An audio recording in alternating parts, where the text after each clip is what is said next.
ఇంద్రజ ఒకప్పుడు తన అందచందాలతో తెలుగు ప్రేక్షకుల్ని అలరించారు. తెలుగే కాకుండా తమిళ్, మలయాళం, కన్నడ భాషలో కూడా యాక్ట్ చేసింది. ఆ తర్వాత తను ఇష్టపడినటువంటి వ్యక్తిని పెళ్లి చేసుకుని సెటిల్ అయిపోయి ఫ్యామిలీ లైఫ్ని ఎంజాయ్ చేస్తున్నటువంటి ఇంద్రజ గారు సడన్గా మళ్ళీ సుధీర్ సాఫ్ట్వేర్ సుధీర్ సినిమాతో ఎంట్రీ ఇచ్చారు. తర్వాత అదే సుధీర్కి సంబంధించిన జబర్దస్త్లో అయితే ఎంట్రీ ఇచ్చారు. ఆ తర్వాత జబర్దస్త్ శ్రీదేవి డ్రామా కంపెనీలో ఆమె చాలా ఇంపార్టెంట్ అయిపోయారు. జడ్జిగా ఇప్పుడు కొనసాగిస్తూ తనకంటూ ఇండస్ట్రీలో మరోసారి ఉనికిని చాటుకుని సినిమాలో మళ్ళీ అవకాశాలు సంపాదించుకుని అటు క్యారెక్టర్ ఆర్టిస్ట్గా మదర్ క్యారెక్టర్స్లో మరి ఎంతో చక్కగా దూసుకుపోతున్నారు.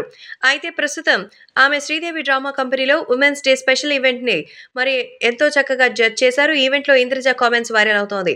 మార్చి 8న మహిళా దినోత్సవం. ఈ సందర్భంగా వీర వనితలు వాళ్ళు చేసిన గొప్ప సాహసాలు గుర్తు చేసుకుంటూ శ్రీదేవి డ్రామా కంపెనీలో స్పెషల్ ఎపిసోడ్ చేశారు. ఈ నేపథ్యంలో ఇంద్రజ మహిళల గొప్పతనం గురించి మాట్లాడారు. పైగా మగవారు కొట్టుకునే సమయంలో ఆడదాని మధ్యలో ఎందుకు లాగుతారు అని ఆవేదన వ్యక్తం చేశారు. తాజాగా విడుదలైన ప్రోమోలో ముఖ్య అతిథిగా శ్రీరామ్ స్పెషల్ అట్రాక్షన్ గా నిలిచారు. రామ్ ప్రసాద్ తన ఆటో పంచులతో నవ్వులు పూయించారు. ఇక మానస్ తన డాన్స్ తో అదరగొట్టేశాడు.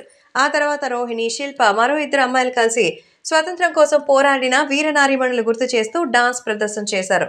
దీనికి ఇంద్రజ గారు జడ్జిమెంట్ ఇచ్చారు. ఆమె మాట్లాడుతూ ఆడవాళ్లు ప్రాణం పోయడమే కాదు, అవసరమైతే ప్రాణాలు తీయడం కూడా వచ్చని మహిళలు ఇలా చూపించారు. ఈ నేపథ్యంలో ఆమె మగవారికి ఒక విజ్ఞప్తి చేశారు. మగవాళ్ళు బూతులు తిట్టుకోవడానికి మమ్మల్ని వాడుకోవద్దు. మీరు కొట్టుకుంటున్నారా, తిట్టుకుంటున్నారా, మీ పేర్లతోనే తిట్టుకోండి అని ఇంద్రజ కామెంట్ చేశారు. ప్రస్తుతం ఈ ప్రోమో సోషల్ మీడియాలో వైరల్ అవుతోంది. ఇంద్రజ మాటల్ని నెటిజన్లు సమర్థిస్తున్నారు. చాలా కరెక్ట్ గా చెప్పారంటూ సపోర్ట్ చేస్తున్నారు. ఈ సందర్భంలో ఇంద్రజ ఇలా మాట్లాడారో పూర్తి ఎపిసోడ్ చూస్తే క్లారిటీ వచ్చేస్తుంది. ఇది మార్చి 10న టెలికాస్ట్ కాబోతోంది.